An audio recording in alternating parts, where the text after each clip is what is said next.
Hello friends, আজ আমি একটা পুরভরা ভেন্ডির পকোড়া রেসিপি আপনাদের সামনে দেখাবো। আমি প্রথমে ভেন্ডিগুলোকে লম্বা মাথার দিকটা আর নিচ দিকটা কেটে মাঝখানটা চিরে ভিতরের অংশ ফেলে দিয়েছি। এরপরে কয়েকটা কাঁচা লঙ্কা নিয়ে আমি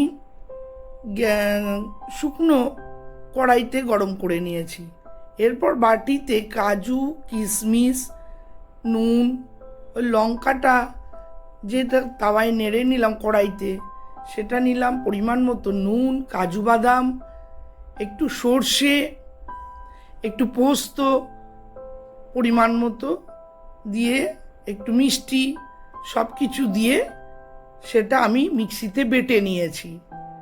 এরপরে কড়াইতে সামান্য তেল দিয়ে ভেন্ডিটা একটু হালকা নেড়ে চেড়ে নিয়েছি।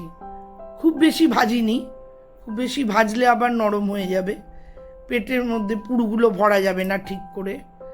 এরপরে ওই বাটাটা নিয়ে প্রত্যেকটা ভেন্ডির ভিতরে আমি চামচে করে এইভাবে ভরে দিয়েছি। এইভাবে একটা একটা করে সব ভেন্ডিগুলো পুর ভরে রেখেছি। তারপর আমি একটা বাটিতে কিছুটা বেসন, একটু নুন, একটু হলুদ, একটু লঙ্কার গুঁড়ো ও লাস্টে একটু মুচমুচে হওয়ার জন্য কর্নফ্লাওয়ার দিয়েছি। দিয়ে সব কিছু একসঙ্গে নেড়ে চেড়ে ওটাকে ব্যাটারটা বানিয়ে নিয়েছি।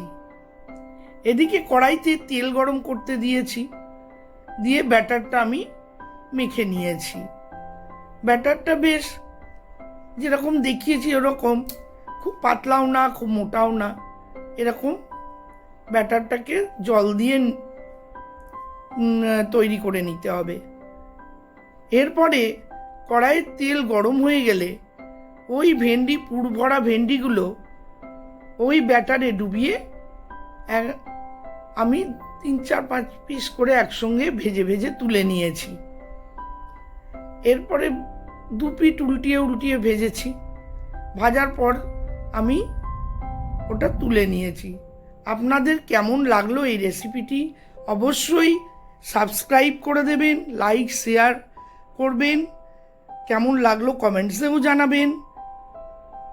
অবশ্যই আপনারা এই রেসিপিটি করে খেয়ে দেখবেন।